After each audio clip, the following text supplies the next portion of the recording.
Good afternoon. On behalf of the Board of Education, I call to order our August work session. Today is Tuesday, August the 12th.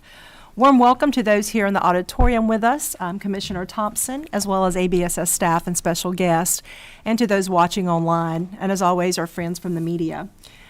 Board members, you've had an opportunity to review the agenda. There is a request to amend the agenda to add a number 10 in operations. It is a time-sensitive voting matter for a activity bus approval for summer camp. So with permission, is there a motion to approve the agenda with that amendment? Motion to approve the agenda as amended. Thank you, Ms. Harvey. Is there a second? Second. Thank you, Dr. Hall. All in favor signify by saying aye. Aye. Any opposed? Motion carries unanimously. Thank you, Board.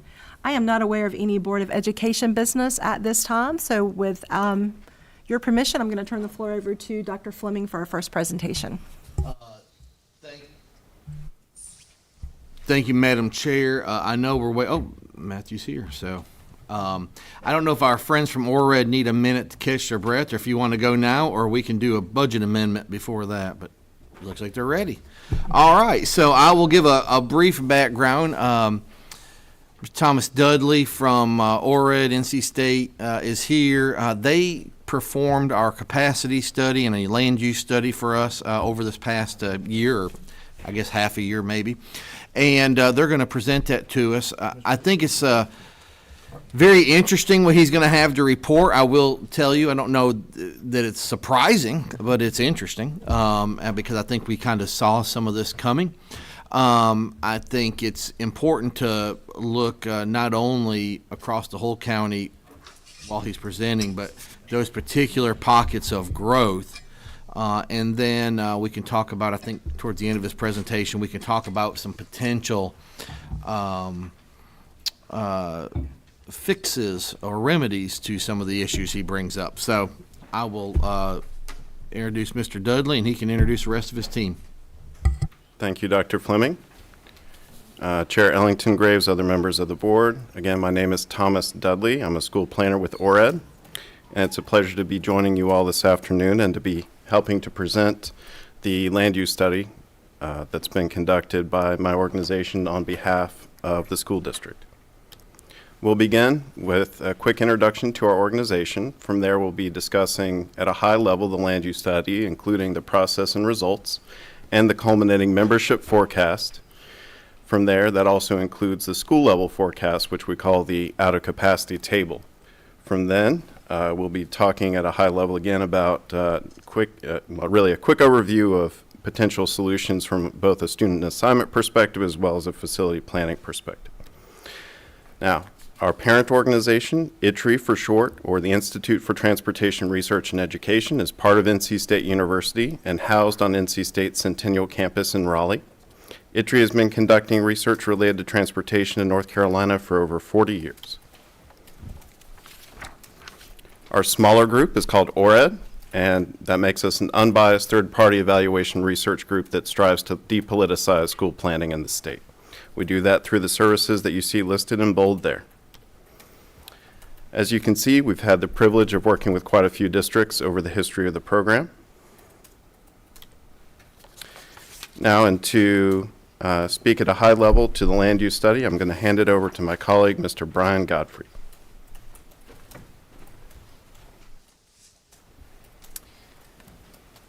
Well, good afternoon. And as a first foundational component of our land use studies, whenever making school planning decisions, we always want to begin by speaking with local experts and public officials. So here's an interview roster of all those that we spoke with. We learned a lot about Alamance.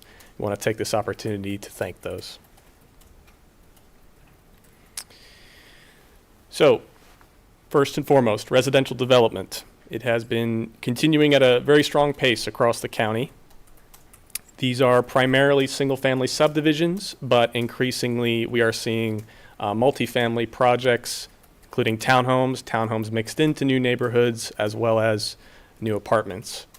Much of this is across the central municipal core of Alamance County, but a fairly strong pace of rural subdivisions as well. We are seeing expanding municipal limits for Mebane, Burlington, Graham, all of them. What we're showing here is, for context, the Alamance County future land use map from the planning department. We'll return to the subject of residential development in a moment, but continue by speaking about commercial and industrial development. Also continues at a strong pace. In the area, we're seeing new warehouses, expanded industrial operations, and importantly, a number of new retail projects that, in our research, typically coincides with and precedes additional residential development. So think this new Target shopping center that's coming to the area. That's exactly the kind of thing that coincides with new families. In addition, we're seeing a lot of downtown revitalization, great places to go out, entertainment, nightlife, food, etc.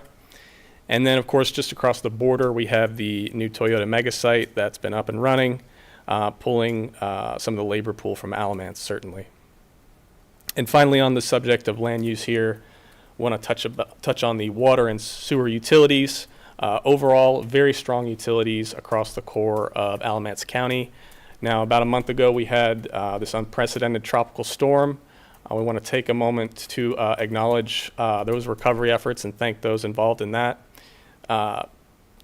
Many disruptions in services, but those were restored in quick order. And so, we find that this is a story of resilience for Alamance County, and continued investment in water and sewer infrastructure means additional residential development can continue to be supported into the future. So returning to the subject of residential development, new homes. We, as part of our work, use our interviews, our public records, and additional research to tally all pending residential developments. Those are any projects that are either proposed or approved, but not yet fully built out. And we have approximately 121 residential developments still pending. So that's over 13,000 new homes still in the queue. Again, significant growth across all of our core townships here, and we will continue to see growth into the future. One thing about Alamance is that not only are there great jobs here locally that continue to be generated, but there's job opportunities in the Triad, the Triangle, and now nearby with the Toyota site. It is just a great place to raise a family, absolutely. So we will continue to see new folks moving here. And with this residential development data in hand, we can use that for geospatial analysis. We use what's called GIS, Geographic Information Systems, to mathematically calculate future student populations. And so to discuss some of those inputs and our initial results, I will pass it back to my colleague, Mr. Dudley.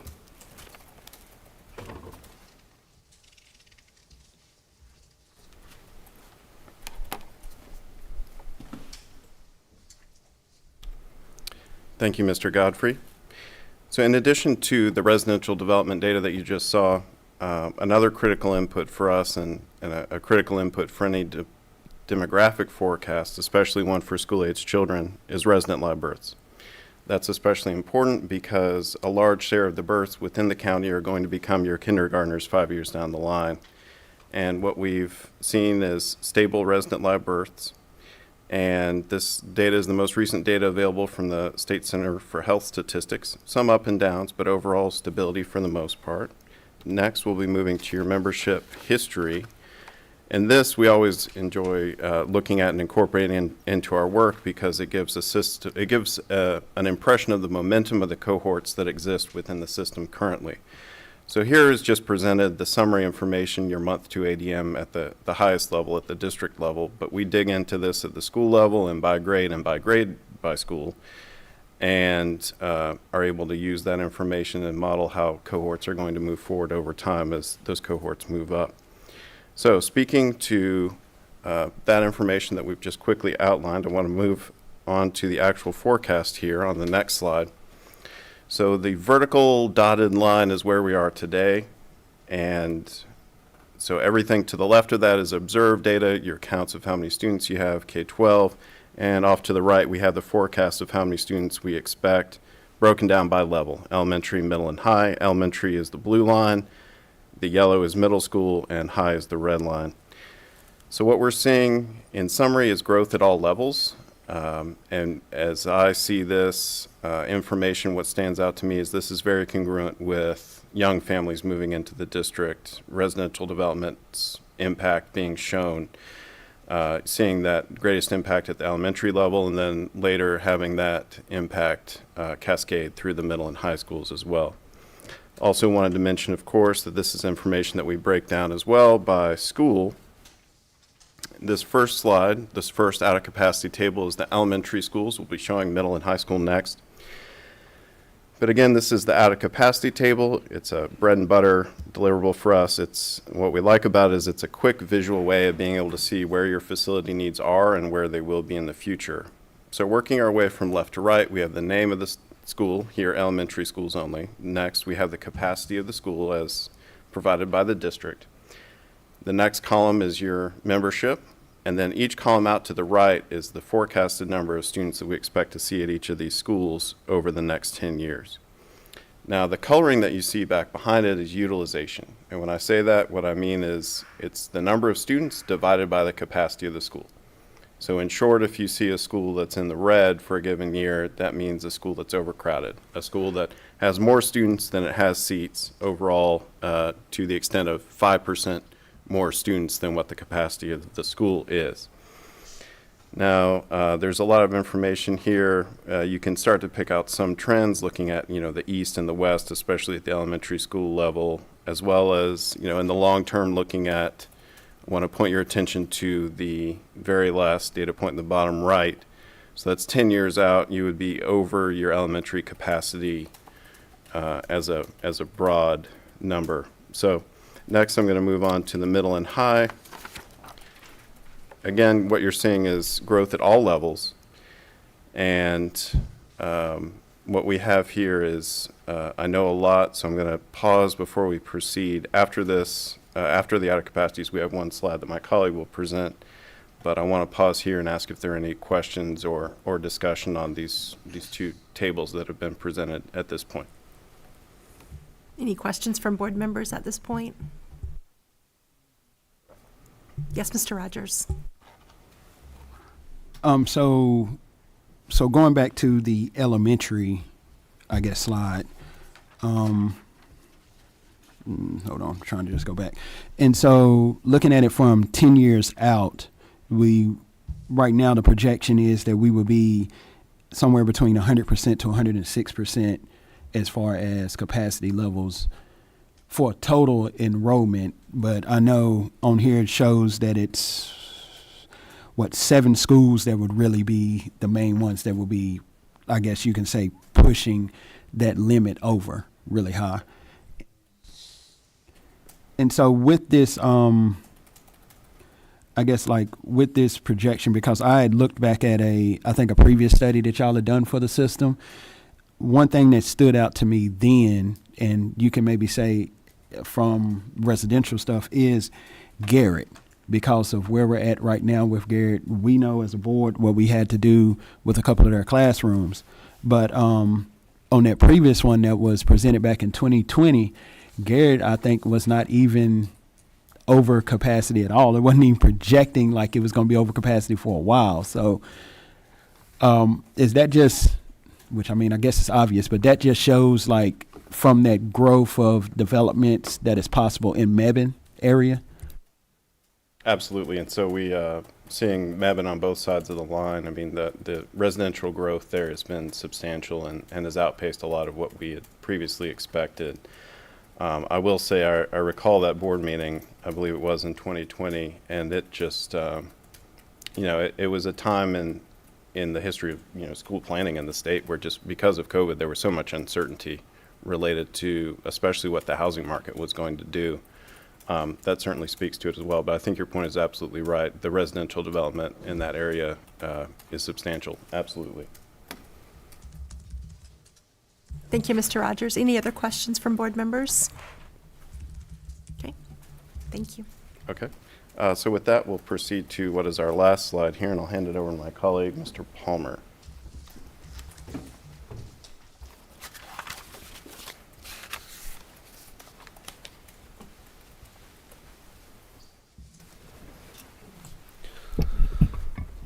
Good afternoon, all. As Mr. Dudley and Mr. Godfrey have established, we're looking at the first part of this conversation, very much portraying and presenting data for you to review. As we look at that, it does, I think we're already there talking about the conversation of the implications for that. What are the solutions that are available to remedy overcrowding in certain schools? And recognizing that there's two conversations. Of course, you as the board are looking at the entire county, and also looking at some acute spots where we have overcrowding at specific schools that are often clustered together, right, particularly in the eastern part of the county. And so when we look at that, there really are two groups of tools at your disposal as board and administrative leaders. The first is to consider student assignment rules with geography in mind, right, looking at your school boundaries and those zones of eligibility. That's one way that we can look at balancing out those reds and the oranges and the yellows and the greens, as the previous added capacity table was looking at.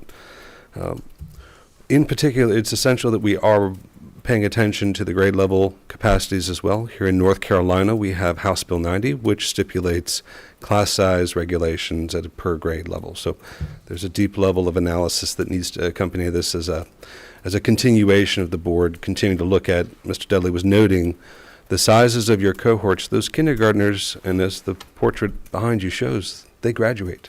They come all the way through the system. And so we need to plan for that path from birth all the way through diploma and beyond, frankly. To do that, there are a number of ways that we can look at the balancing of the lines, the balancing of over and under enrolled. You see here some utilization factors we might think about. How close is a school to a child's home? What is the current enrollment at that school, and what is it forecasted and projected to be with what we know today?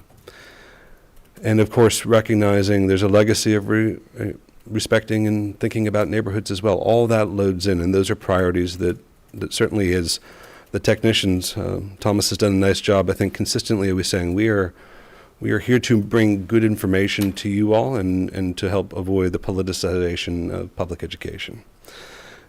Now that's on the student assignment side. On the facility master planning side, the other part of that, the capacity numbers, if you will, those can be brought up as well. Now there are temporary reprieves that are very much intended sort of in a tactical way.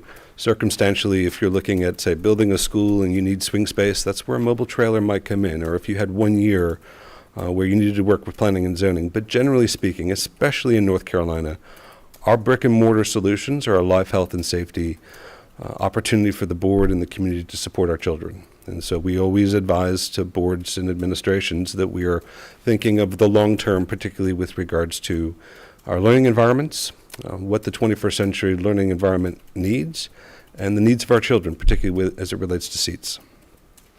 So we have facility master planning, looking at, if we can not adjust just simply through boundary lines, what are the requirements that would be needed to update, modernize, and bring those schools into compliance with state mandates, particularly at the elementary school level.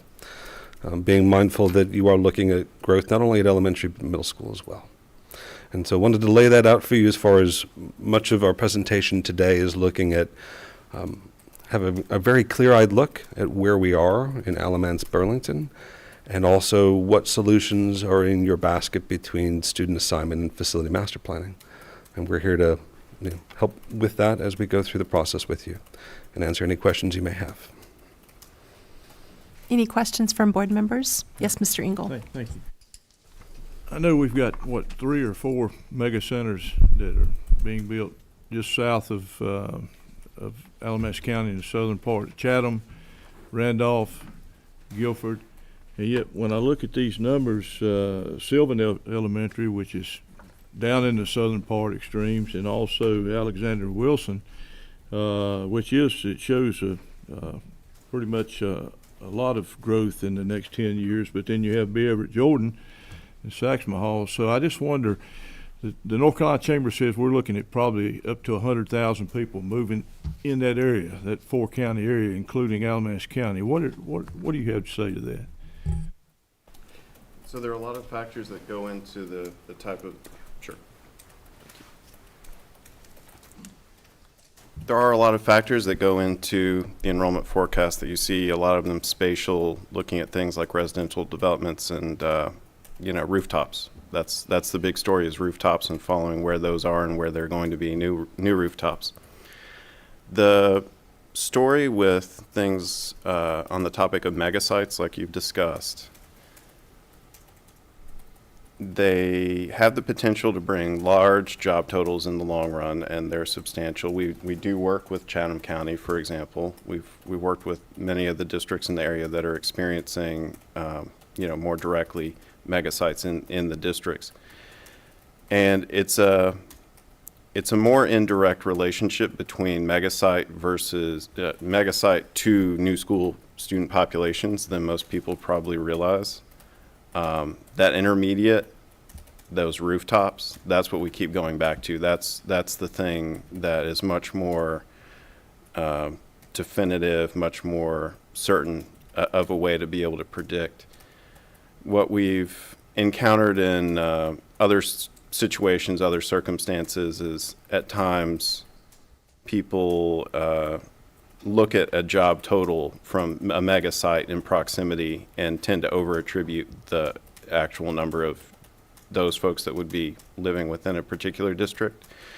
I know when we were, and I hope I'm not belaboring the point here, but looking at a potential site like, you mentioned not too far away, some of the sites in Chatham, as part of VinFast materials, they mentioned, yes, there are 20 districts within 1 hour of that site. And due to the, very high extent of the road connectivity that you have, that also does spread out the potential impacts from things like megasites. Follow up. Absolutely. Yeah, I noticed in the extreme southern part of the county, in Alamance, it looks like maybe four different housing developments going up, maybe, and that was the extent of it. So not a lot of growth. We're not seeing a lot of growth down there in terms of the number of houses, and looking at that. That's an excellent point. It may also connect as well to infrastructure as well. Yep. Thank you. Thank you, Mr. Engel. Any other questions from board members? Yes, Mr. Rogers. So up here on this slide where it's talking about facility conditions, and it says some of the things to, when you're thinking about facility master planning, new construction, renovation, or repurpose, mobile classrooms, which I don't want to really talk about the mobile units that much. But the renovation and the repurpose, what have y'all, I guess in working with any other districts or anything, what have y'all seen on that repurpose and renovation piece of it?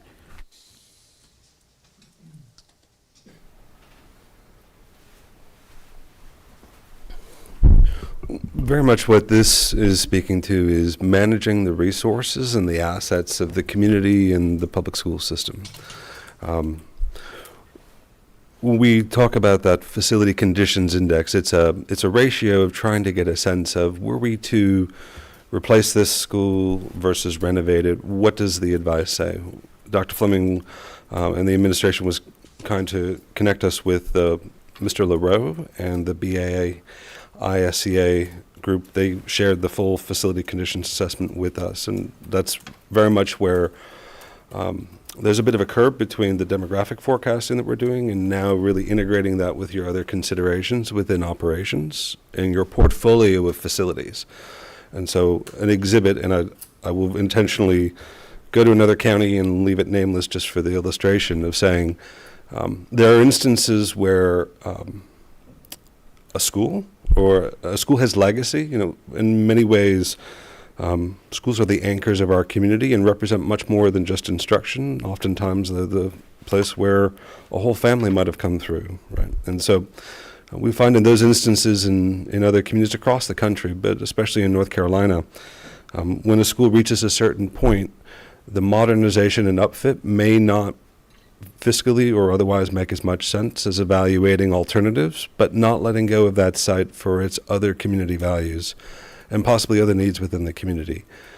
So you can look around surrounding counties at older schools. I think we may even be in one that is used for other purposes than it was originally built. We would call that adaptive reuse, of saying its value, its geographic location, its community anchor is deeply valuable. There are other ways that it might be used as a community asset or for the school system, right? And considering that in that suite of options, you've got new construction, you've got repurposing, and you've got renovation. And each of those really necessitates a conversation of not only what's the condition of the school, but where is it, and what does the underlying community demographic modeling show us? And I think we had a conversation today about areas of the county that are going to be in high demand for seats, looking at those assets in that portion of the county and saying, what resources do we have to work with?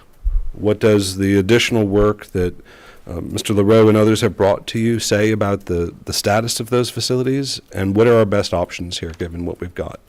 We realize that you're, as a board and as an administration, fiscal stewards is centered to our work to bring you good information to help you make those decisions. Thank you for that, because you hit on a point that I've heard from a couple of parents and teachers in some of our schools that are older, and they, like we've got a couple of schools that's like 100 years old and stuff, and so the thought of, you can do certain renovations and stuff, but is the school itself still structurally to be able to handle renovations or repurposing and everything, or does it then say like you end up building like a new version of what that school is now or whatever? So thank you for just explaining that out. Appreciate it.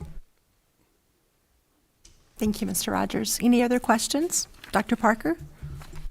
Great, and I have, I'll apologize in advance that I have not been able to dig into this as much as I wanted to, but as far as utilization, it's a matter of some amount of controversy in the community. When is a school really full? And I had heard, for instance, like in high school, differentiated education is provided by having different classes rather than different instruction in the same class.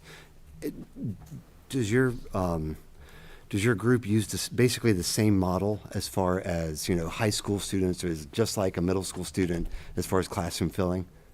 Well, so I think one of the clarification points there is that the capacities that we have, and if we could go back maybe 2 slides just for the purposes of illustrating the data. I'm not sure, do we have a... You gotta roll it down. There's a whole toolkit here. All right.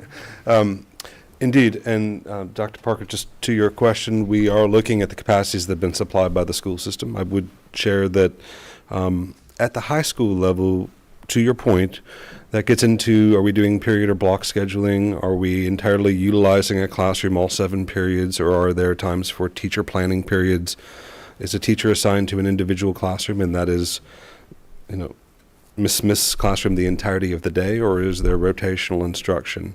At the high school level, that is a conversation, and of course, in certain circumstances, all of those tactics have to be deployed to maximize the efficiency of use. At the elementary school level, and I'll kind of bring that back for a moment, there are very clear guidance and regulatory frameworks that the state has set up with regards to particularly K-3 instruction on the class size level, that those capacities are often a bit more established and set. Something Mr. Rogers also asked about with regards to some of the older schools, the modern programming that we often need to do to support our children. Our schools were often built, I think we were 100 years ago, right? At a different time when we were teaching differently, and the programs that were actually in the schools were different programs or not at that time. So that is a need to be mindful that, yes, there is the capacity as it relates to the number of seats in the school, and then there is more of almost like what you might consider to be a core capacity of thinking about the size of the cafeteria and lunch serving spaces. Are you having to do 5 lunches, or can you do 3, right? Those are we can talk about car queue lengths. We can talk about a lot of ways to consider the capacity of a school. thus far, we've been fortunate to partner with Mr. LaRoe and the consultants that you've been working with on capacities. These capacities do align with the other information that you've received. Yep. Okay, got it. And I'm not, I'm trying to say how to say this. This is not meant to be a trick question, but really just kind of asking the way your firm approaches this. I would guess, you get GIS data, you do the interviews, you put this information together, and then you apply maybe heuristics that are developed inside the firm, or you did a regression previously, and we found that for this kind of housing development, it's going to tend to produce this many students, that kind of thing. Which is part of the value as far as skating where the puck is going for population, that kind of thing that we worry about. And then I guess also on the other side, again, block scheduling versus, or does a teacher have a planning period, that kind of thing. If that's something, for future reference, if that's something that we wanted to have your group help develop as far as schools are getting a really hard capacity number versus something that's a little bit more high level, as far as a first pass, is that something that your group does? Indeed, yes. I've returned to NC State now for the past 6 months, and it's been a joy to bring in that facility master planning, and that does, to your point, that does dovetail into some of the educational and academic programming. I would point back to the administration in a very, very solid, very affirming way of saying that our buildings align with how and what we're teaching, right? And that would be a large conversation point that, to your point, there's a sharpening of the pencil that goes beyond the blueprint and how we're actually using the spaces that likely would be advised, particularly when you're looking at some of those very sensitive decisions. So, yep. Okay, got it. Thank you. Yep. No other questions. Thank you, Dr. Parker. Any other questions from board members? Yes, Mr. Rogers. And this is not really a question. This is just more of a statement comparing the previous study to this study. And just to say thank you on the fact that I know looking at the previous one, it seemed like it focused on the 5 big municipal areas, Burlington, Graham, Mebane, Haw River, and things. And then looking at this one, it did have those, but then also brought in Green Level, Swepsonville, Ossipee, Gibsonville, and the Village of Alamance, because our students come from all over the county. And just a thing, and this is maybe just information to the board, looking back at that one and looking at this one, just in those municipalities from that study that was presented back in 2020 to now, it shows a difference of 88 total developments in units between just that time to now. And I thought that was remarkable because, like I was telling Mr. Wagner earlier, I thought it was interesting to then see it's 121 proposed or whatever developments throughout our county. Like, we ride around and say they're always building something, like something is always getting built. But then to see that kind of number around was like, whoa, like it's more than even what my mind was thinking. And then to, like I said, to dig down to looking at just those main municipal areas to see that it's an 88 difference between just 4 or 5 years ago, just shows like it continues to grow and it jumps up pretty quickly on us. Like I said, it was just a statement and thanking you for bringing in those other areas into this study because the kids come from all over the place. Thank you, Mr. Rogers. Any other questions from the board? If not, I'm going to turn the floor over to Dr. Fleming, who wants to add some comments. Thank you, Madam Chair, and appreciate the ORED team presenting this to us today. A couple things that I've heard mentioned and some questions and some information maybe I can add to this. Mr. Parker was asking on the capacity numbers and how they were utilized. We're going by the core capacity of the school, assuming that each classroom, for the high school, each classroom is used by one instructor. Now, the argument can be made, yes, you can put teachers on a cart, but remember, in the process of trying to find room for kids, we also need to keep teachers.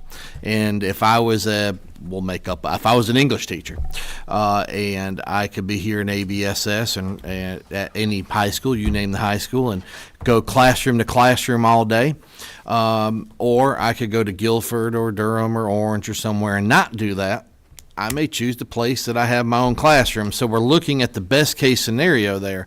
Does that mean we don't have teachers on carts? No, we do. And that's one of the ways that we've been solving the overcapacity shortage, or the overcapacity number. Now, luckily for our high schools, we're really not in that situation much. It's more of a middle school situation. But so that's one thing, is we want every kid in brick and mortar. We want our cafeterias big enough to hold the kids. We want auditoriums, gyms, all that, because we're looking at an ideal situation for students in Alamance County. So that's one thing. As you look at the capacities, you'll see that for the high schools, we're in pretty decent condition for the next several years. One of the things I think, and even in the last district where we worked with ORED, the question is always there, how accurate are they, or you're off? Well, one, we never knew what COVID would do. But you also have to remember, when they do their land use studies, that study is as good as what the information they're getting from those municipalities. So if the town of Mebane at that point doesn't know they're going to get an application for a 2,000 home subdivision, they can't report that. It's really only what they currently know. Do I believe the housing pace could outpace what is being presented? I think that's a possibility, maybe in one part of the county and slow down in another. Who knows? But this is based off the information they have. I do want to have a brief conversation with the board in terms of redistricting versus new schools. And one other thing on the capacity size, we did adjust our capacity numbers based off 2 or 3 different things, and I know there's been some conversation around that. One, we had class size reduction. That was the House Bill 90 that was mentioned. Several of our capacities still included really no limits on number of students in class sizes. The second is, I believe some of our numbers counted mobile units, and we needed to adjust those. And then, quite frankly, you have some that what might be a classroom to you might not be a classroom to me. Again, we want our students in rooms that were designated to be classrooms. We don't need not front lobbies, but we don't need closets as classrooms. We don't need a classroom subdivided to make 2 classrooms. Again, have we done that? Yes, but we prefer not to. So we're going back to the original core capacity of the brick and mortar building based on general classroom conditions as that's defined by DPI. So, if this was one classroom, we would count this as one classroom. Does that mean we could build a wall in the center and make 2? Sure, we could.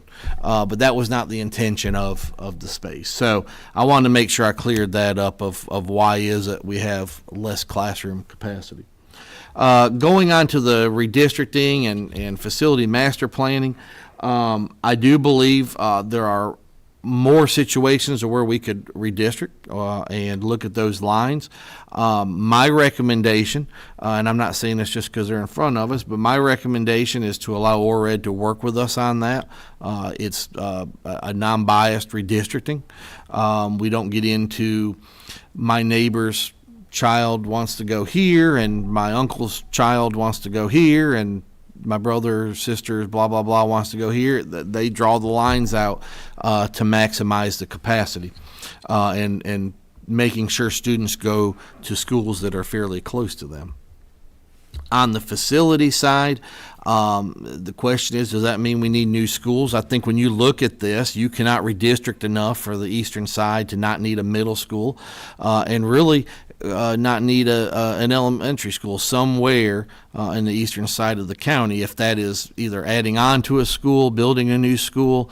We have a couple old schools that I would question their viability to be one that you could have good, high-quality, high-tech classrooms. We're getting into in elementary school, obviously, we're already way into STEM and STEAM, and you've got to have labs, not just classrooms for those. And so a 100-year-old school, no offense to Alexander Wilson, that's an old school building.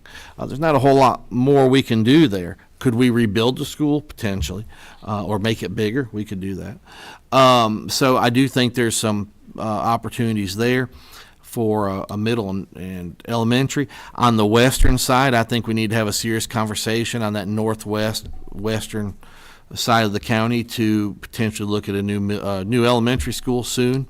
When you look at the capacity schedule for the next couple years, obviously it's the eastern side, but here's what you have to remember. If the county commissioners met today and said, you can build a new school, you've got almost a year in there of design, you've got permitting, and that's if you had the land, right? So you still got to go out and scout land, get land under contract, close on that, and then start design, which some of that can be done simultaneously. But you're a year and a half just from groundbreaking, and now an elementary school is close to 2 years, middle and high is close to 3 years from construction. So those are some things you have to think about too, that it doesn't take too long and you're 3, 4, 5 years down the road. And so I do think this middle and elementary school on the east is something that is imperative to start looking at today, because you're not going to have it for, like I said, if it was approved today, you would not have that school for 3, 4 years already. So I would consider that. But I think the immediate thing we can do today is certainly look at some redistricting options. And my recommendation, this is not necessarily for a vote, more for a discussion, but would be for us to work with ORED at them being able to draw up some new attendance zones and all, at least at the elementary middle, probably elementary first and then middle, I think would probably be the suggested thing. And then once we get those two done, if we need to look at high schools, we can do that too.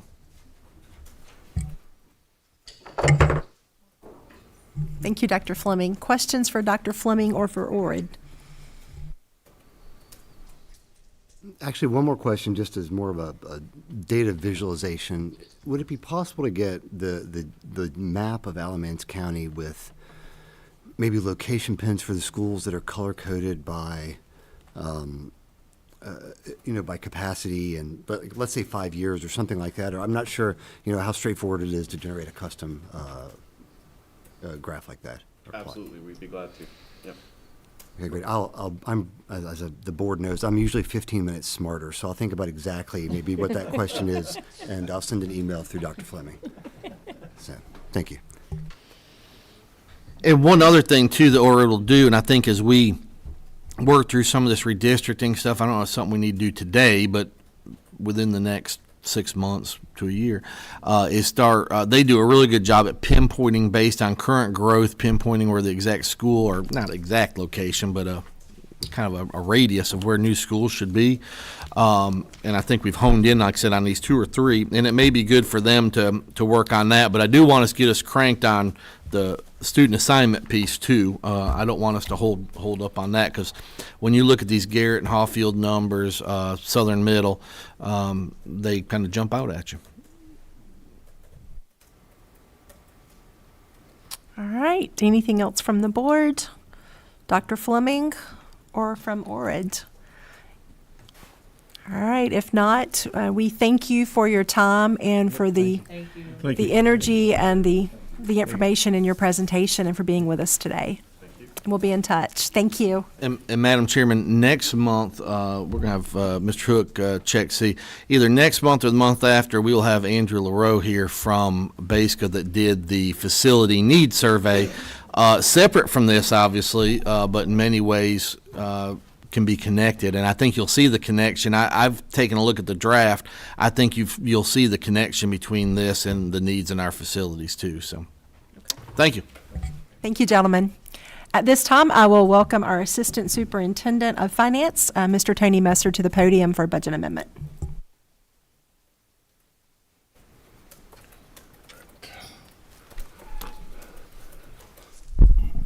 Thank you, Madam Chair, members of the board, Superintendent. 2 different slides. So you're on the right one. Do the one that you were just at, Dennis. The other one. Okay. So before you today is 4 amended budgets, small cleanup amended budgets from the 24-25 school year.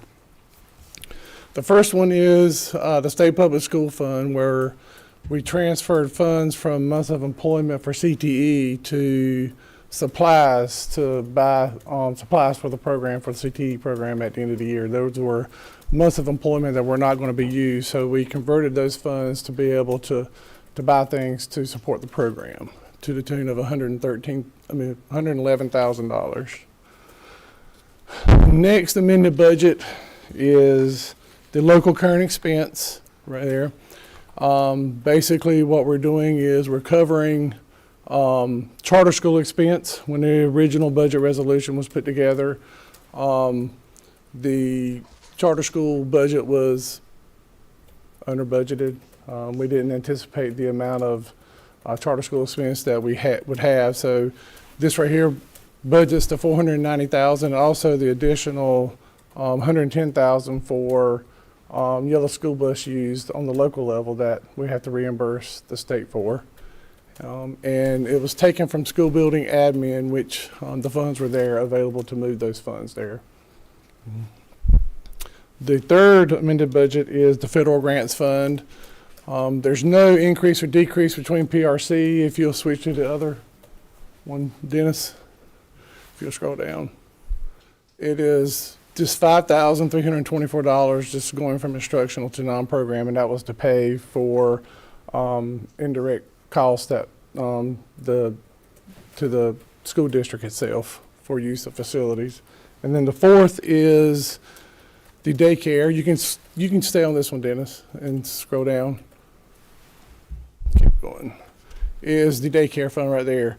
In reviewing, you can look and double check these numbers all the time. It was an error on my part where I had budgeted the $770,000 in instructional services, but it should have been system-wide services because daycare is not instructional, it's system support. And during our review, this is just correcting the error that I made in a previous budget amendment. No additional revenue in any fund was needed to be budgeted. And that is it.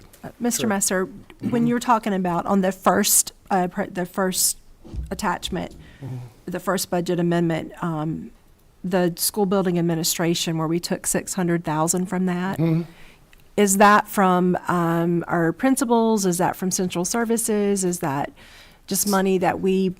Yeah, it's made basically we cuts had or- additional money in low wealth, and we were able to move those positions for assistant principals to be paid with state dollars, which freed up some money to transfer over to pay for charter schools. Okay, thank you. Any other questions from board members? All right. And I believe, is this a voting item? Yes. Is there a motion to approve these amendments as presented? So moved. Thank you, Mr. Engel. Is there a second? Second. Thank you, Mr. Wagner. Any discussion? Hearing none, those in favor signify by saying aye. Aye. Any opposed? Motion carries unanimously 7-0. Thank you, Mr. Messer. Thank you. And I believe at this time, we'll welcome Dr. Christy Davis, our Assistant Superintendent of Student Services, to the podium for several agenda items at this time. Good afternoon, Madam Chair, board members, and Dr. Fleming. I'm presenting on behalf of Dr. McWhorter, who's not here today, bringing before you 4 field trips for information only. So the first one is Garrett Elementary School is planning a 5th grade trip to Washington, D.C., scheduled for March of 2026. The average cost per student is $400, which may vary based on the number of participants and hotel room occupancy. The second, Grove Park is planning a 5th grade field trip to the Outer Banks, North Carolina, April 2026. The average cost is $400. Also may vary based on number of participants and hotel occupancy. There is a plan in place for students who are not financially able to support that listed below. The third, Pleasant Grove Elementary School is planning a 5th grade trip also to the Outer Banks, scheduled for March of 2026. The total cost is $75, which covers meals, and the rest will be covered through school's Title I funds.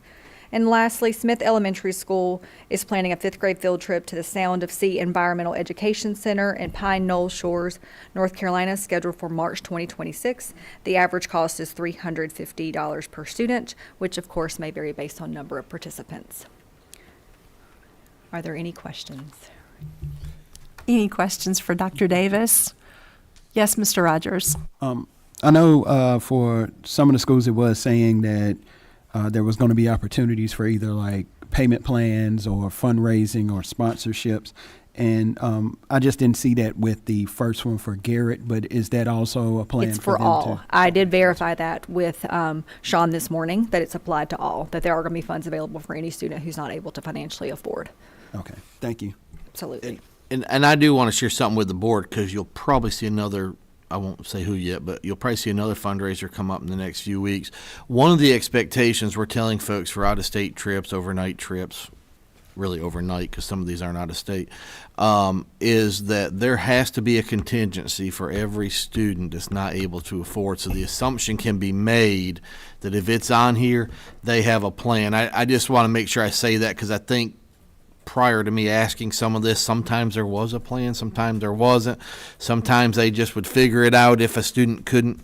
And that's great that they're able to figure that out, but we do need to make sure that no student's held back from going on a trip because of cost. And so there's one we're working on that's, I think, rather costly, that we've had to really make sure that there is a plan in place. And so I just want to make sure I said that's a question we're asking for every trip now. Thank you, Dr. Fleming. Any other questions or comments for Ms. Davis? As you know, this is presented for information, and you'll see it on our consent agenda at the August 25th evening meeting for vote. And I believe you have the next agenda items as well. I do. So next, we have a contract that we've had for many years with Communication Access Partners. This is a contract that we use for educational interpreting and translating, including sign language interpreters. Currently, we have this contract for $309,000, includes 5 full-time sign language interpreters and then subs for any of the times that we may need a sub-interpreter. And I am asking for a vote today for this, since it is time-sensitive due to the beginning of school. Thank you, Dr. Davis. Members, any questions? I guess my question was, is this contract, I tried to find something, from last year, but didn't have very long to look. This is about the same as last year as far as the level and everything? Yes. Okay, great. No other questions. Thank you. Any other questions? Do I hear a motion? Motion to approve. Do I hear a second? Second. All those in favor signify by saying aye. Aye. Aye. Motion's approved unanimously. Thank you. Dr. Davis, I think you have one more. Yes. A few more, actually. So the next one is rather lengthy.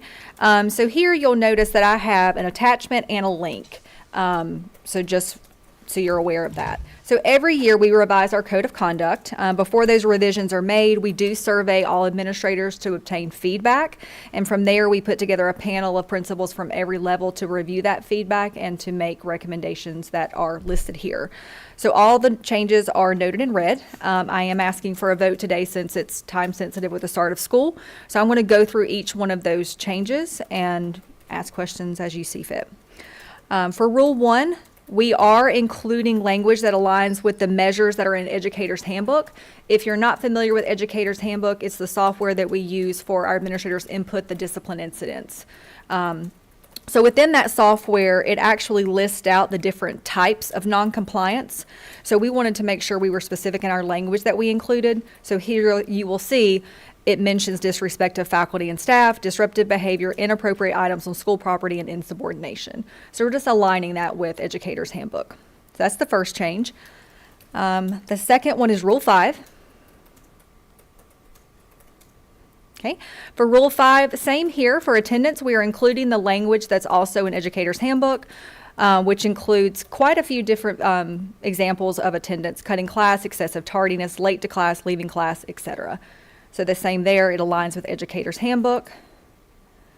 And for Rule 6, the actual definition's not changing, but for consequences, our elementary principals, they wanted to kind of have more of a range from ISS up to 10 days OSS due to the severity of some of the situations that we've dealt with in elementary school this year. And then the next would be Rule 7. So Rule 7 and Rule 23, you don't have to scroll to Rule 23. Rule 23 is also about narcotics, alcoholic beverages, and controlled substances, chemicals, and drug paraphernalia. We're recommending the following language. our high school principals were pretty adamant they wanted this language in here, that this also applies to empty cartridges and packaging or items related to the use or distribution of the aforementioned items that are being prohibited, because they were running into an issue of just kids bringing the empty vape cartridges and not actually having it there, but just the packaging. So they wanted to add that to both 7 and Rule 23. So that's that. And then lastly, Rule 8, electronic devices. So electronic devices, we are recommending a few changes. Earlier this summer, you know that Governor Stein signed into law House Bill 959, which created a new requirement for school boards to have a policy that prohibits students from displaying wireless communication devices or having them turned on during instructional time, and to establish consequences for violations for this policy. We will be required to bring a policy for you to adopt by January 1st of 2026. And so we are already been advised by the School Board Association that they will have a model policy for us to consider that will be in the fall policy updates. But in the meantime, we wanted to be proactive with taking steps to include language within our code of conduct that aligns with that House bill regarding times when a cell phone may be prohibited or may be permitted. So you'll see these are the times where, and it's the same language that's in the House bill, where a student may be permitted to use a cell phone, and those are listed there. Additionally, although this is not a part of our code of conduct, one of the attachments under this board item, you will see guidelines that our principals, our high school principals actually requested to have in place prior to the start of the school year. So Dennis, if you can open that attachment.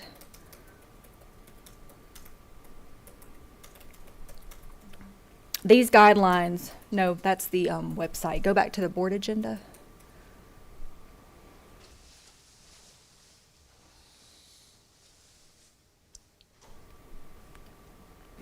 While he's finding that, I'll tell you a little bit more about it. So our principals requested guidelines and procedures that they could share with students and families day one as we begin the school year. So with their feedback, we have shared an example of the guidelines that our high schools will be implementing regarding cell phones and wireless devices. We will be implementing the same guidelines district-wide, but again, this is the high school example. Since ABEX started early, we had to have something in place prior to the start of the school year. The guidelines do align, though, with our code of conduct and with the House bill. So lastly, what Dennis did have up was a picture of what our communication office has been working on. Here we go.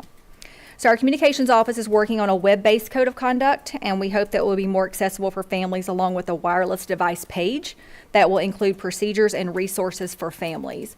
And the good thing about it being web-based is our website can be translated to any language based on the user. So it'll be easy, parents will be able to download that or have it translated to their native language. So are there any questions? Questions from the board? I have two questions, Dr. Davis. Absolutely. The first one goes to Rule 1. Okay. I noticed that for a lot of the you talk about the changes in disciplinary options, but for that one, for the elementary, they decided not to change that one. That one's still going to stay as is? For the elementary, the actual consequence, Yeah. there was no change. Okay.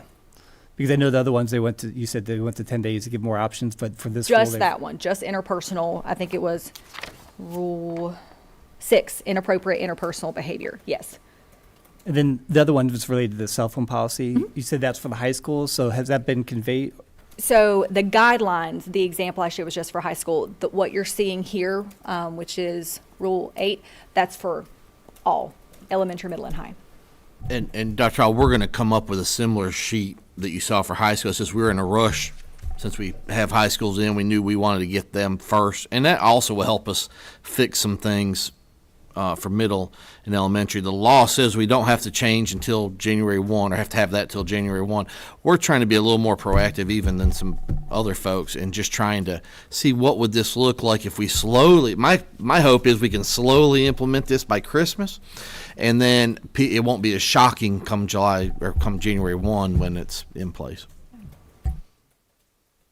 So if we're slowly implementing this now, what are the consequences going to be the same?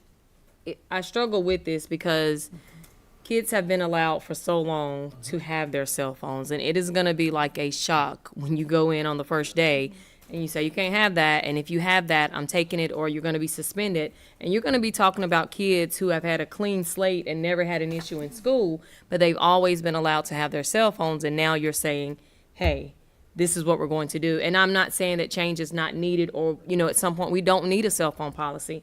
I'm not saying that. I'm just saying that I just, you know, it's just going to be such a shock to our kids, high school down to elementary school, unfortunately. But, you know, guaranteed, I know we're starting with high school, but, you know, I just, you know.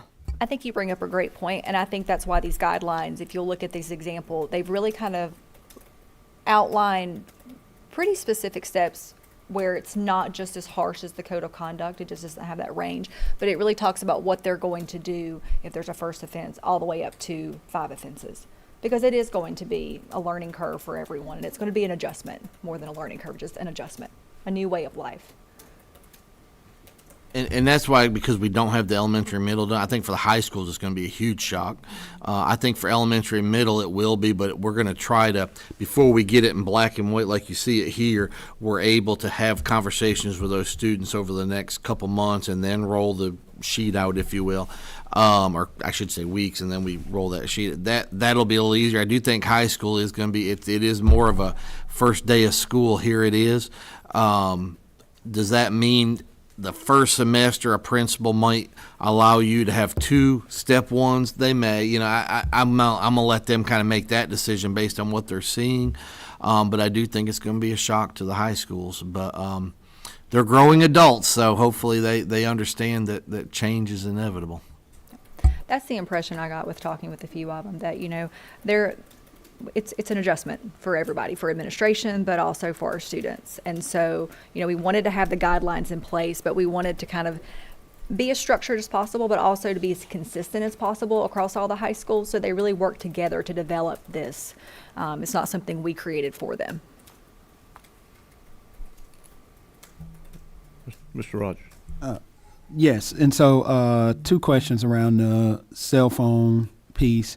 One, I know you said that y'all have talked to some of the students, so that was going to be a part of my question.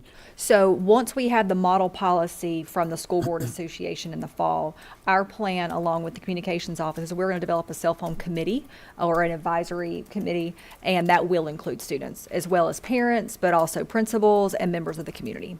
Okay. Yeah, because I was going to say, especially, well, you know, like with the high schoolers and some middle schoolers, I think a part of possibly helping with this change, because we know it's a thing that's going to have to be in place, is to allow for those students to have some type of input, so then they can feel like they were a part of it, because then I think that will be helping ease into, I guess, the implementation of it with them having a voice in that. And then the next question was, so in this, it's not saying that they, I mean, of course you would want them to possibly not bring the phone to school, but it's not saying that they cannot bring the phone to school. Right. It is just saying that they are not supposed to have it out at these designated times during instruction, or other times that could be, I guess, instructional time. Correct. One of those 3 where they're permitted of use, which one is if authorized by a teacher for educational purposes. And that would have to be outlined by the teacher. And I'm assuming that the administration would know about when those instances are. So if they come in and students have their phones out, they'll know what's going on. Okay. And so it could be still, because I know this is a question that came up from some various parents, is like, so my kid could take the phone to school and just keep it in their book bag and stuff, and then maybe just have it out during lunch or something like that possibly, or just keep it in their book bag all day. If I need to get in touch with them at the end of the day about a practice or something, they would have it there at the end of the day for them. And that's something we hope with this model policy coming out that we can kind of outline a little bit more specifically, those instances like that, because those are going to be questions that come up. Okay. Just a comment for you, and thank you for your work on this. So everyone remembers a few months ago we had a conversation about actually taking the student's phone and put them in a bag and basically lock it away. So I think the work in your group have done on this is great. This gives our kids an opportunity to improve themselves rather than just be draconian about it and taking the phone away. So thank you. And I want to share too, Mr. Rogers raised a good point that I didn't think to bring up. While we're starting the school here, we still have the model policy coming up, and we still can alter the procedure document between now and January if we see things. Now, I will tell you, we're one of the few counties right now that at this point will be allowing those devices and I think we're allowing it during lunch. Is that right? Or is it all that? Yeah. Now, a lot of counties are not allowing students to have it from the minute they walk in till they leave. My personal thought is that's going to be better that way because they don't get into the phone and then you have to fight to give up the phone. But I do think we're a little more open on our procedures than some other counties. And so I'm interested as I talk to my colleagues and we kind of hear kind of what's going on in the state as we get a little closer to January 1 to see what that will look like of allowing students to either use phones during the transitions of class, use phones during lunch, other times, or it's a true phone-free zone from when you walk in till you walk out. Any further questions? Not a further question. I just wanted to state similar to like what Mr. Wagner touched on, but also the fact of glad to hear about that, I guess, cell phone committee or whatever, however that's going to look and everything. Because too, another big piece of this is the parental guidance with the actual students, and making sure that they're having a discussion around it too on when is their proper cell phone use, when is not proper cell phone use, because I think they're going to be a helpful piece to our educators and our principals on making sure that students do understand that there's a correct time to use it, a correct time not. And then I know last time we had that discussion, like you said, when we was talking about the bags, I think I brought it up, and maybe Dr. Parker, a couple of us brought up the fact of hoping that some of our students start to understand how to self-regulate themselves through the process of that phone. So I just wanted to make that statement to just state that parents are going to be very essential in this for our students and also helpful to our educators, because looking at that survey last time, there were some educators that even said they stopped trying to go through the fact of putting up the phone because it was taken away from instruction or students were saying things back. So hope we don't continue that type of trend and see this go in a different direction. And one more thing, Mr. Chairman, because I want everyone to be, I want to make sure everyone understands this, and I'm going to bring up a little document I had. I had a conversation this morning with the Superintendent Association. Our executive committee met 7:30 this morning over Zoom, and we had conversations about the law. And I think it's important that everyone understands that during the school day, it's not just your cell phone. It could be a tablet or an iPad, your smart watch, smart glasses. That's a big thing. iPad or earpods or earbuds, and outside external laptops or technology from home. So I just want to make sure we've talked a lot about phones, but it's any type of smart device that's been distracting to instruction. So that is covered in the law. And we've actually included that. I scrolled down, glad you mentioned that. On the guidance document example on the second page towards the bottom, you'll notice that we have the definition of a wireless communication device, which includes much of what Dr. Fleming just referenced. Thank you. Any further questions or comments? Do I hear a motion for approval? I make a motion to approve. Do I hear a second? Second. All those in favor signify by saying aye. Aye. Aye. No. Unanimous. Thank you, Dr. Davis. Thank you. So next, we have a grant. We have one grant that's come in. Meredith Eubank from South Graham Elementary was a recipient of Project Lead the Way launch grant in the amount of $4,900. Funds will be used as an enrichment opportunity during intervention. And this is just for information, so it will be included as a consent agenda item for the end of the month. And next I have 4 gifts. So the first gift, Home Depot donated approximately $2,250 worth of siding, panels, and hardware to the carpentry students and classes at Southern Alamance High School. LabCorp donated $5,000 to the Beginning Teacher Support Program. Funds will be used to support teachers and the Supply Center. And then next, the next three gifts, Mebane Business Association donated $1,000 to 3 different schools, totaling $3,000. Pleasant Grove Elementary School will use funds for student instructional materials with their $1,000. Hawfields Middle will apply funds towards last year's lunch debt with their funds. And lastly, EM Yoder Elementary School will use their funds for classroom supplies and building improvements. So for gifts, that's a total of $10,250. If you include the grant, that's $15,150. Thank you. Any questions or comments about grants and gifts from the board? Thank you. Dr. Davis, you have one more item that's down, it's the Can you go ahead? policy updates, NCSBA spring policy updates. With the Yes. board's permission, I'd like to go ahead and take care of that now if we could. Thank you. Go ahead. Let me grab my notes. Yeah, you.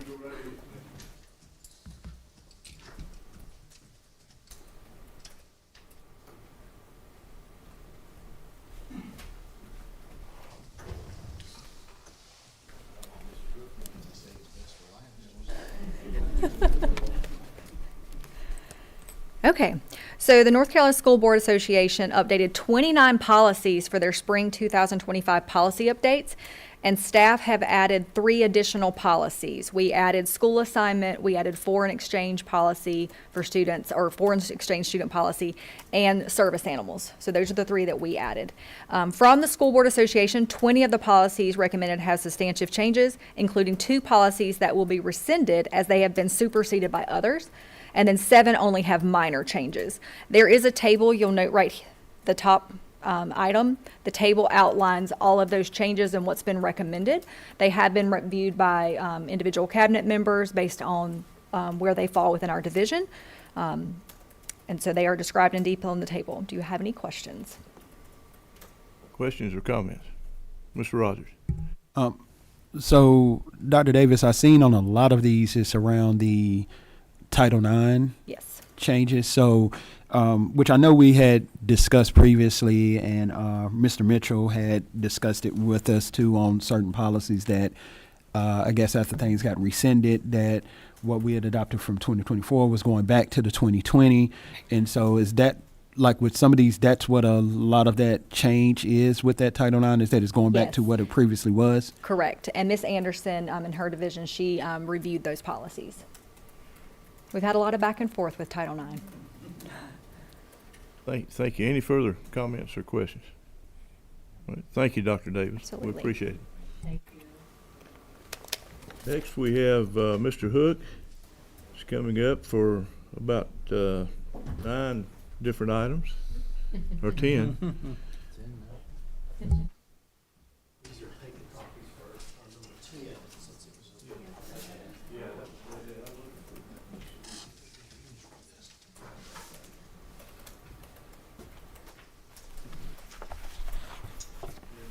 First one is the athletic trainer contract for high school athletics program. Be coming out of the ABSS. Mr. Logan, go ahead. Yes, sir. I have 10 items, I think 3 of which are voting items. All right, the first item that I have for you all is the athletic trainer contract for high school athletic programs. This is a contract for the year with Stewart Physical Therapy. It's the same contract that we had with them last year, with an addition of $50,000 to cover supplies that are bought for the high schools for the trainer program through Stewart Physical Therapy, which is probably the best price we could get for those supplies. So the value of the contract is not to exceed $565,844. And that's coming out of local operating funds. Yes, sir. All right, questions or comments from our board members? Hearing none, do I hear a motion of approval? Motion to approve. Do I hear a second? Second. All those in favor signify by saying aye. Aye. Aye. All right, thank you. Thank Nick? you. The next item I have for you is an emergency change order for the contract for the Western Alamance High School paving. We had previously approved a contract for that paving job for $348,224.81. What we have found when they began to take up the existing pavement and begin milling is that they have unsuitable base conditions, and so it's going to require more demolition and bringing in some more raw materials to fix that situation. The value of the change order is $29,430. Thank you. It'll be coming out of capital outlay. Yes, sir, capital outlay. Thank you. Any questions or comments from members? Mr. Rogers?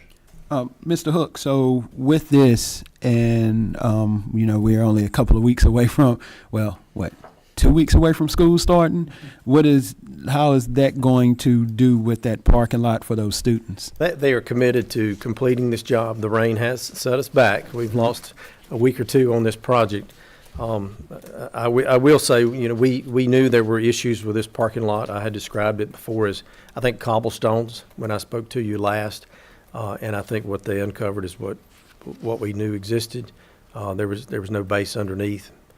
So they've gotten the whole thing up, and their intention is to get it all put back down in time for school and for football and athletic events. Mr. Rogers, I went by there yesterday, just riding down the road. They've got that lot tore all to pieces. They're gonna have to move on. See, I saw where I think one of the coaches had told the players where they were gonna have to park in a different spot or something. So I figured when I seen this on there, I figured this was a part of that. So that's why I was wondering about that start of school. And I know me and you had talked about the weather slowing down a lot of things. So. Any further questions or comments? Mr. Chairman, one thing I do want to say, because I think this is a good example. We've had some schools that are just now getting some chillers back up. We had chiller replacements, which has also slowed down floor service in some schools, and we're pushing to the deadline. But I say all that, and this is another good example of that, because we are fixing things in our schools, and summer is the best time to do it. I got a feeling, and I hate to say this because I don't want our teachers to be inconvenienced or our staff or anybody else, leadership, but the good news is that means things are getting fixed when we're pushing up to the beginning of school, and I don't know if that's something that we've been used to here for a while. So I say all that as we're replacing parking lots over the next few years, someday we'll get done with HVAC, hopefully someday we'll get done with roofs, but as we start doing plumbing and electrical and windows, these types of things are going to happen. So I know our teachers are nervous, like, oh my gosh, my parking lot is tore up, or my room doesn't have ceiling tiles, or whatever it may be. We understand that, and that's inconvenient, but I'm hoping that after all this pain, however long it takes us, we will be very proud of some of the inconveniences we've had to run into, because I've heard from teachers at one school about floors not being done yet, and that's because they don't have a chiller yet, and we know the floor wax won't set real well, so those things are going to happen, and it makes me nervous too, because we're going to have kids showing up if it's ready or not, right? So they're going to be there. And so that does make me nervous, but I think, we could be in a situation where we weren't doing all these repairs too. So, thank you. Thank you, Dr. Fleming. Any other comments or questions? Hearing none, do I hear a motion of approval of the Western Alamance High School paving change order? Motion to approve. Do I hear a second? Second. All those in favor signify by saying aye.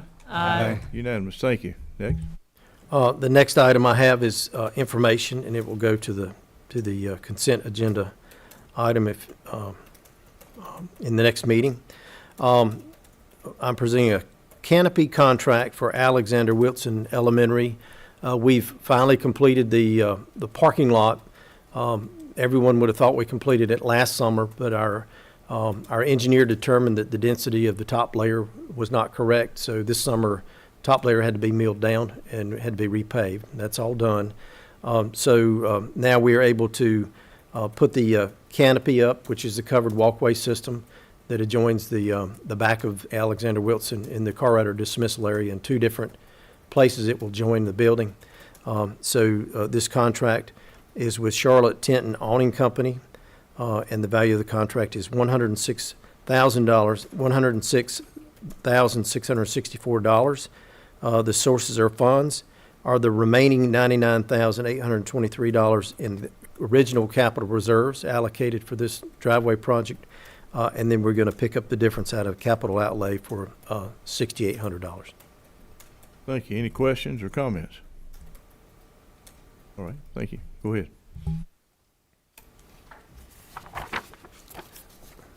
The next item is for information. This is the presentation with a request for the board to approve the selection of a design-build firm for planned HVAC upgrades, and for the board to authorize us to begin contract negotiations. So I have some slides, and these are very similar to what we presented last year. So I'll bounce through these, and these just show that we have met statutory requirements to use the design-build plan. I'll read some of these. On May 27th, 2025, staff recommended to the Board of Education, and the board approved design build for the next phase of HVAC upgrades at Graham High School. And at the bottom, what I'm doing for each of these different areas that we have to meet for the statute is illustrating how we're doing that. So we prepared an RFQ for design build services. The RFQ described the individual scope for each of the HVAC projects at the 9 sites.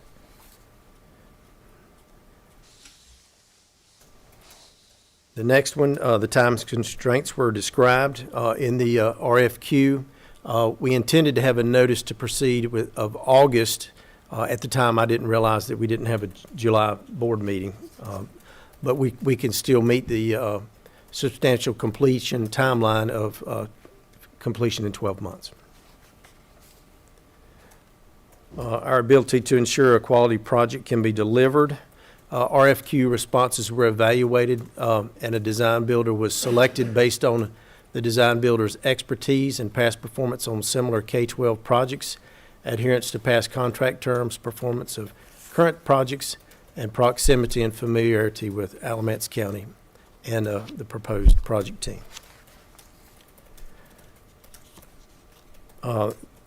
Number 4, the recommended design builder has sufficient experience with design build in North Carolina to allow school systems' current staff to effectively manage and oversee the project.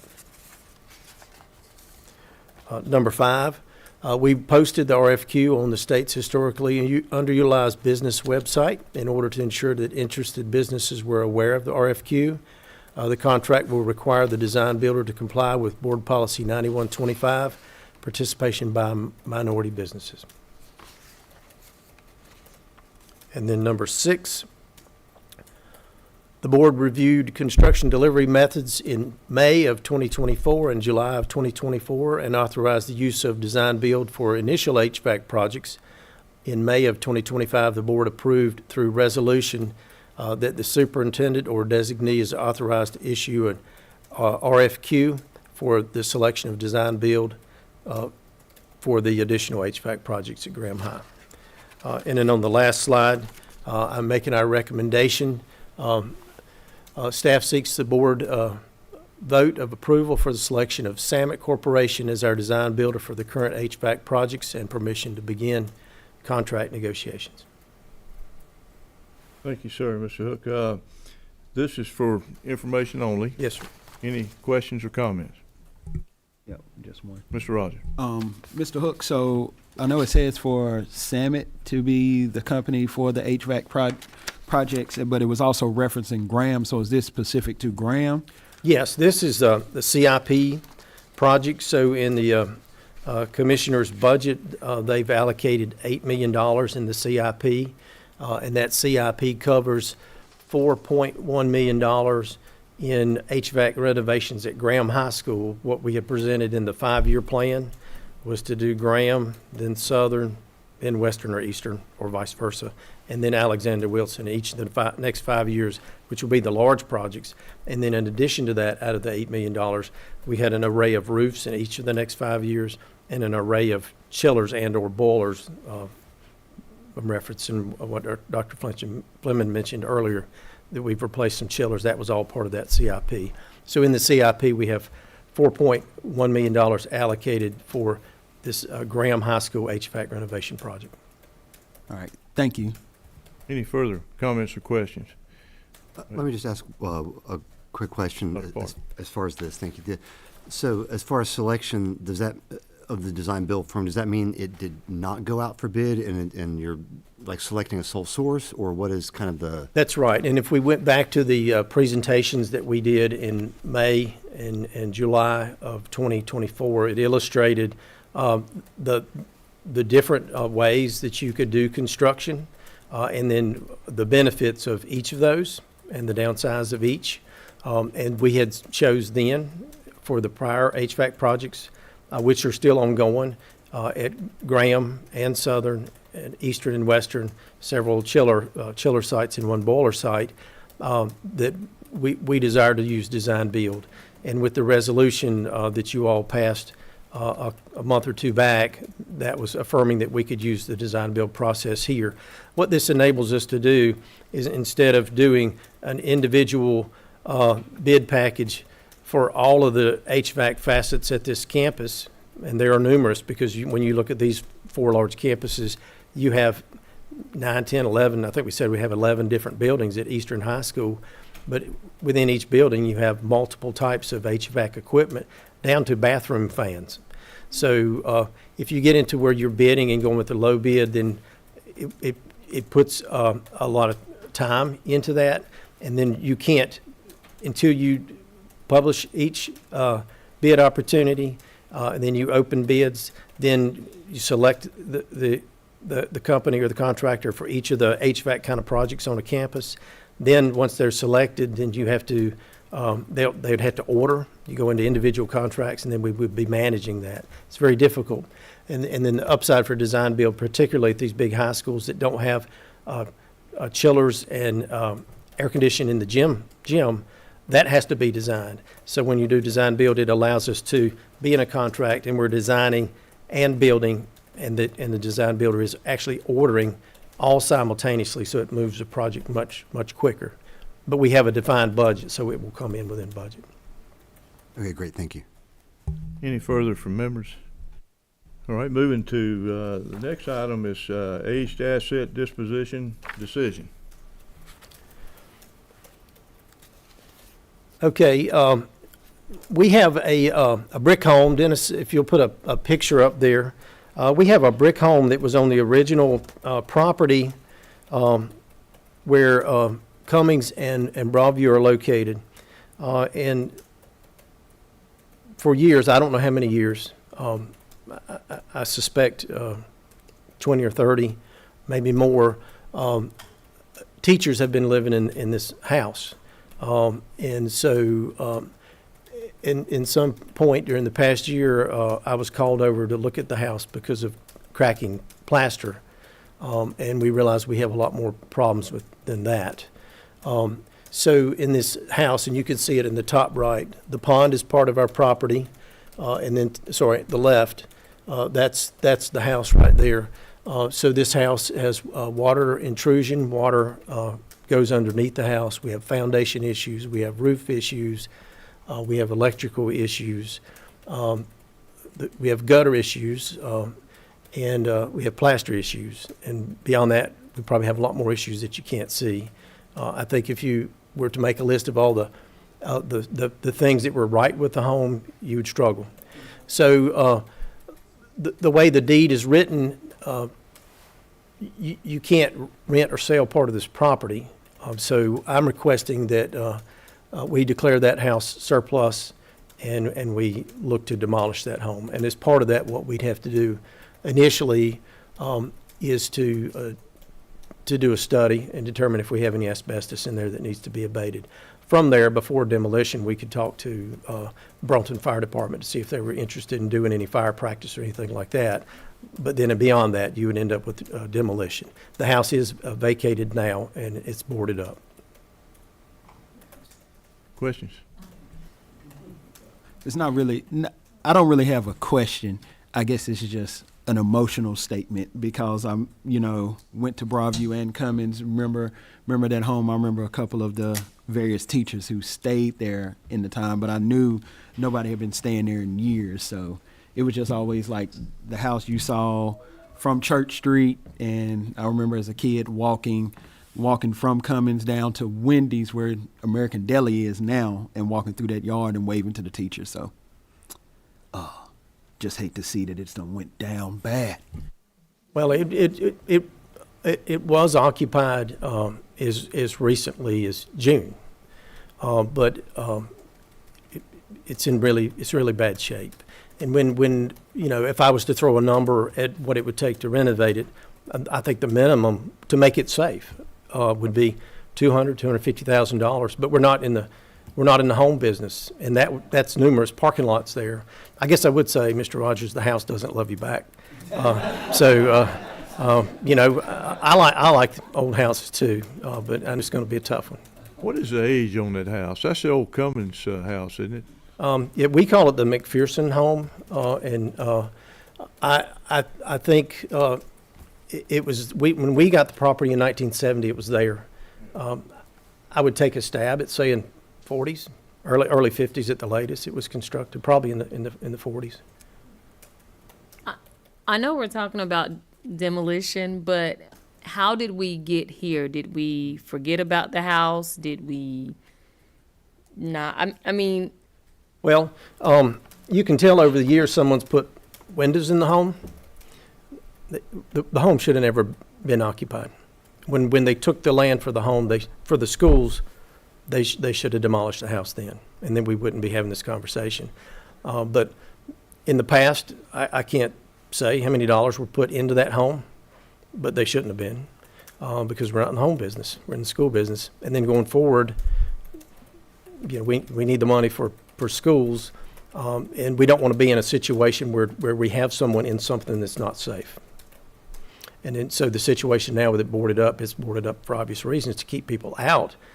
We don't want anyone to get in there and be in an unsafe situation, even when it's vacated. Any further comments or questions? Yeah, I was going to make the joke about how the building sounds like it's in similar condition to some of our other school buildings, but I was beaten to that. And so instead I'll ask, so after this is approved in the evening meeting, then you'll do some work and then come back later this year, maybe early next year, as far as a cost to demolish it, or kind of what is the? I shouldn't have to. I would estimate, as it stands now, $40,000 more or less to demolish it. Maybe a little bit more to do some asbestos investigation, and if we had to do some abatement, but that would be in my signing range, so I wouldn't have to bring it back to you all. Got it. Thank you. Well, thank you. Any further? Next item, item 6. Mr. Engel, one thing I will say is, and I'm happy to take kind of some comments from the board on this. I don't know, once there's asbestos abatement, if the Burlington FD would want it or not, but out of respect of the previous landowners, we don't have to have the house be a part of that as a controlled burn. We can just demolish it. I'm happy to take kind of some recommendations on that. Now, I will say, if it is a part of the controlled burn, that cuts our expense down on what needs to be hauled off. So, well, we could do that by consensus from the board. I guess okay, Mr. Mitchell? Yeah. I have consensus. We'll let our superintendent check on that. All right. Any direction? Thank you, board. Any further? Moving on to number 6, aged mobile classroom disposition decision. Okay, we have several empty mobile classrooms. I have a list of 12 here that I'm requesting that you declare as surplus. So we have 3 at E.M. Holt, and I have the years that they were built there. The one built in 1990 is 35 years old.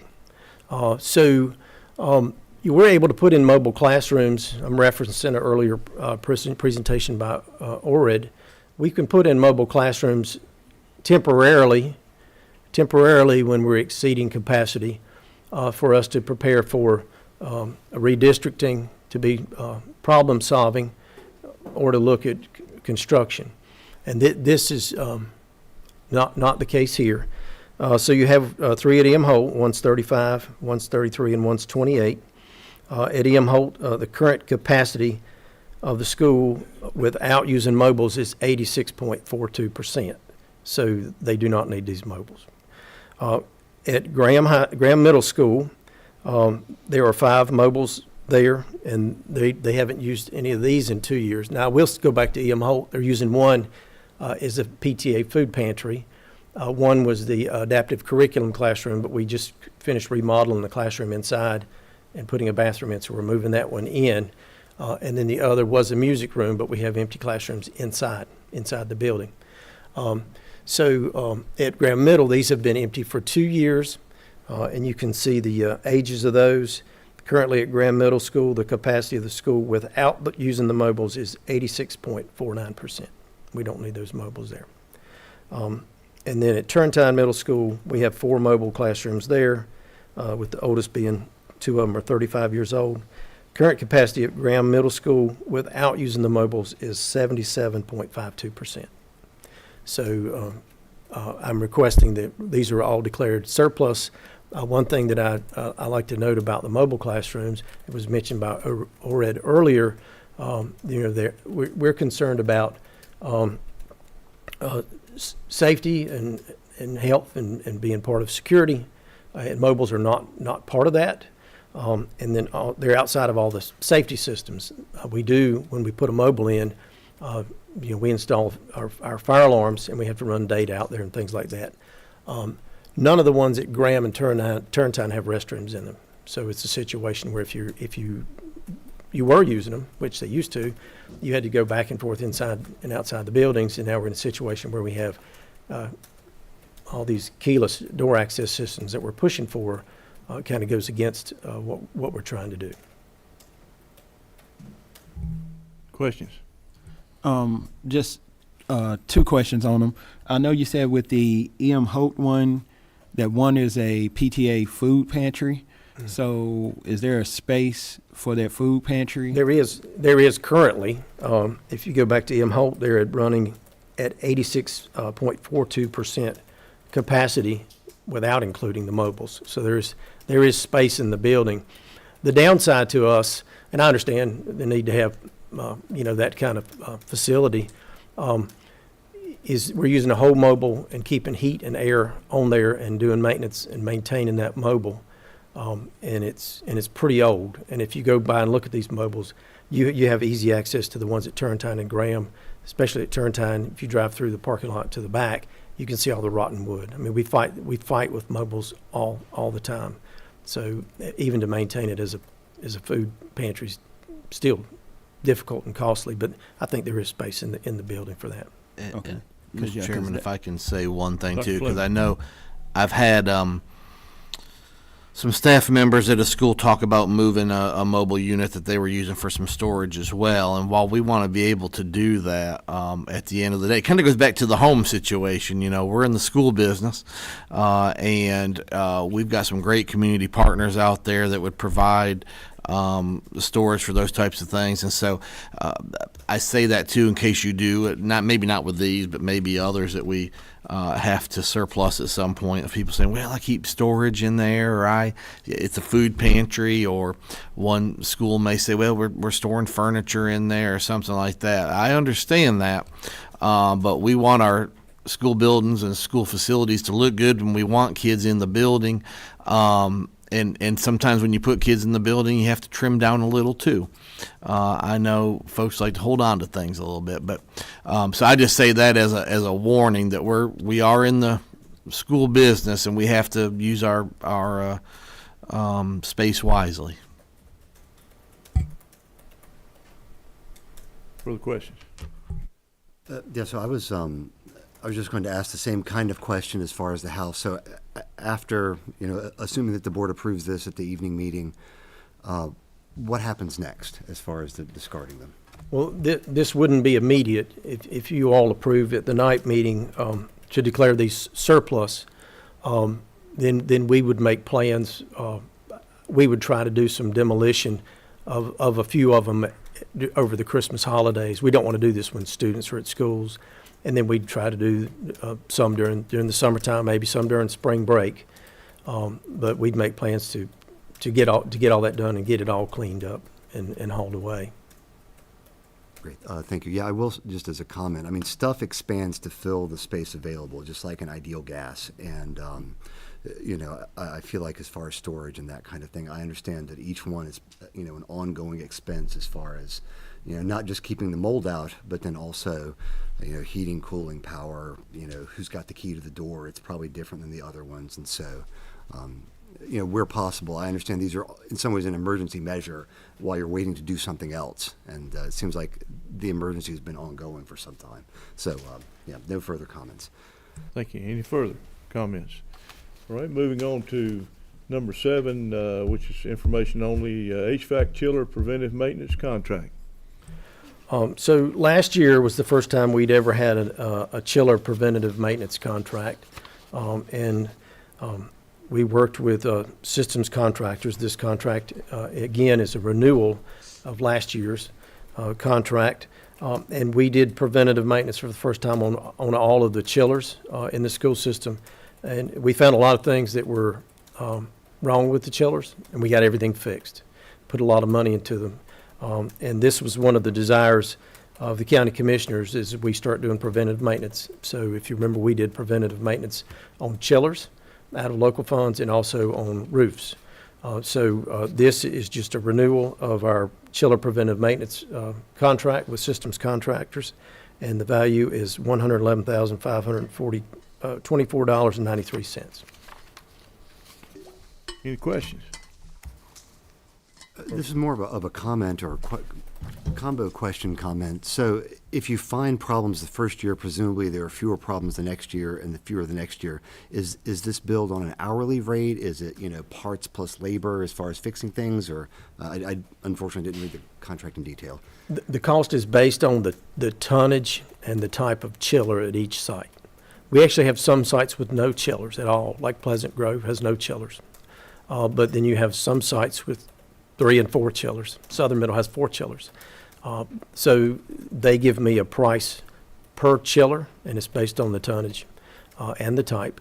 That's how they determine the price, and that includes tax as well. Last year, we didn't include some of the chillers that we just took out, like Smith, Hillcrest, AW, and BJ. We didn't do PM on them, but I have added them now to the new contract because we're going to start year 1 doing PM on them every year. But then we've also taken out some things that we know we're going to be removing. The Hall River and the Sylvan chillers, we will not be part of this because we're taking them out during this year. So it will, move around some. But yes, in response to your question, we'd expect our repair costs to be less. This is just preventative maintenance and coil cleaning and, checking fluid levels and things like that. But when they identify problems, then they make a proposal back to me to repair it. We repaired a lot of stuff, and we spent a lot of money getting it right, and we need to take care of it. And I think we'll get a lot of years out of our chillers by doing this preventive maintenance. Well, yeah, I totally agree. So then you would come back to the board if something exceeded a certain dollar value, or if you needed to do a repair or something like that. Is that how the well, we open a service contract for repairs for the chillers. But once the dollar value exceeds $99,000, then I have to come back to the board to do amendments to that service contract, which we did last year because we encountered repairs outside of that amount. And so, yes, that's what we do. But I'm hopeful that what's identified this year in chiller preventative maintenance is a lot less than last year, because we didn't just fix 1 year's worth of problems last year. We fixed many years' worth of problems. I got it. Thank you. Any further questions or comments? Thank you. We move on to item number 8, window blind replacements. This is a contract for affordable blinds and shutters expressed for purchase and installation of window blinds for the complete Eastern Alamance High School, exclusive of the two rooms that were just remodeled in the bond project and the cafeteria remodel. The value of this contract is $130,000. Eastern has blinds that were probably put in the late 60s. Any questions, comments? All right. Moving to item number 9, the roofing contract for Hall River Elementary Gym. This is a bond-funded contract for $364,300. Triangle Roofing Services had the low bid for the roof replacement on the Hall River Elementary School gym. This was part that was left out of the original re-roof project that began about two and a half years ago at Hall River Elementary. And may I say, Coach Gillis thanks you for that. Any questions, comments? Just a quick question, Mr. Hook, and thank you for all this information. You mentioned earlier that we'd had some delays at Western, the paving project, due to inclement weather. Have we had any other water intrusions at any schools or any facilities that have become an issue? We have. I think damage is limited. One particular is Eastern High School. We're undergoing their roofing project. So, the roof across the campus is mostly rotted, and they had just begun that roofing project. So with all of the heavy rains that we had some water come in. The roofing contractor has done a lot to try to do some repairs on areas that they will be getting to during the year for re-roofing, but they're nice enough to try to do some things with patching where they can. So we had some water that came in from the top. And then also at Eastern, we had a right many storm drains that were stopped up, and we found some odd things in those storm drains when we went behind and cleaned out. But storm drains were stopped up. A lot of them were covered complete with mulch. Mulch had been put out on the campus, and it all washed on top of the storm drains and didn't allow storm drains to do their job. So when that happened at Eastern, Eastern's on a slope. The water that comes down the slope, it went into classrooms. But luckily, we had not stripped and waxed the floors yet because we had ongoing roofing and HVAC projects there. So that's all being taken care of now. We had a few pieces of odds and end furniture that had wooden legs that were probably not things that were designed to be in schools anyway, that had to be tossed. But as far as our school furniture and that kind of thing, that's all fine. So the damage was limited to odd pieces of furniture that we were able to take out and weren't needed. And so it didn't damage the floors, and they're down there now stripping and waxing those floors. Great, thank you. Any further? Going to item number 10, which is the addition to the today, because it's time sensitive, the activity bus for the summer camp. And this is a voting. Yes, we received a call late last week from the Family Justice Center of Alamance County. Their plans to use a bus to take children to a summer camp in Wake Forest fell through, so they contacted us, and there was not time enough to get everything set up to get it on the agenda, but they were able to review our contract for a bus rental, which is the same kind of contract that we use for Burlington Parks and Rec during the summertime. All white bus rentals have to be board approved, and you have to have nonprofits going to nonprofits on these white buses. So this is a bus rental contract for the Family Justice Center of Alamance County to use one of our white buses to take a group of students to a summer camp in Wake Forest. And they will take them on one day using their driver. And then they'll go back and pick them up at the end of the week, and the charge for using the bus is $2.50 a mile. Any questions, comments? No, I just am glad that we're able to work with them and help provide an activity bus. I know it's a short fire, kind of get everything lined up as far as the contract and then for the board vote, but that's great, and I appreciate what I know is extra effort. But no other comments A motion? Yes. Motion to approve. Second. All right, motion and a second. All those in favor signify by saying aye. Aye. Aye. Approved unanimously. Thank you. Board, at this time, I would like to make a motion that we enter closed session pursuant to North Carolina General Statute 143-318.11A3. Thank you, Mr. Dudley. To preserve attorney-client privilege. North Carolina General Statute 143-318.11A6. To consider confidential personal information protected under North Carolina General Statute 115C-319 and 115C-321. And I didn't use this, but I'm punching it now, so do I hear a second? Second. All those in favor signify by saying aye. Aye. All right, we are now in closed session.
Okay, we are back in open session. Ms. Anderson, you have something for us in personnel. Yes. Good afternoon, Vice Chair, members of the board, Dr. Fleming. I ask that you approve the personnel report as presented in closed session. Do I hear a motion for approval? Motion to motion. approve. Thank you, both of you. That's a motion and a second. All those in favor signify by saying aye. Aye. Aye. Those no. All right, thank you. Do I hear a motion now for something? Motion to adjourn? Do I hear a second? Second. All those in favor signify by saying